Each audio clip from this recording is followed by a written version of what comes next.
Еден од најголемите проблеми со кои се соочуваат местните заедници е непостоење на правниот статус на заедниците, што е кочница за нивниот развој и нивната работа. Бидејќи немаат регулиран правен статус, тие немаат ниту жиросметка, ниту правна легитимација и заради тоа не може да аплицираат за да добијат средства со цел да влијаат на подобрување на квалитетот на животот на локалната заедница. Ова е главниот заклучок од проектот за јакнување на капацитетите на местните и урбаните заедници, кој го спроведе Форум Центарот за стратегиски истражувања во партнерство со невладината организација Европски центар од ЕРЦ во рамки на програмата Цивика Мобилитас. Во рамките на проектот е изготвен и прирачник за подобрување на капацитетите на местните и урбани заедници и за подобрување на нивната работа, кој денеска беше промовиран во Битола. Оно што е основно тоа е и потреба од измена на законската регулатива со која би се вратил правниот статус на местната самоуправа. Онда она што самите учесници на трибини го истакнаа, тоа е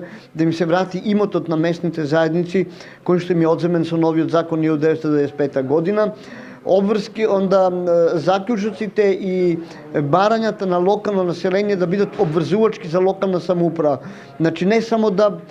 они да ги евидентират, да, локална самоуправа предлага тоа и тоа, ние ќе да радиме како што сакаме, него да она што на ниво на местната заедница или урбана заедница граѓаните ќе се договорат како приоритет за подобрување на квалитетот на нивниот живот, тоа да биде обврзувачко за локална самоуправа. Од Центарот за стратегиски истражувања вела дека во идниот период ќе работат со местните заедници за да ги регистрираат како граѓански здруженија со цел да добијат правен статус за да се подобри нивната функционалност. Врз основа на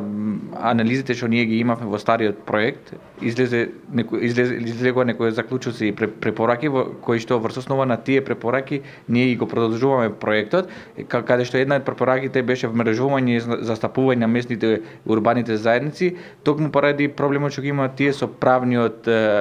субјективитет, значи тие не се правни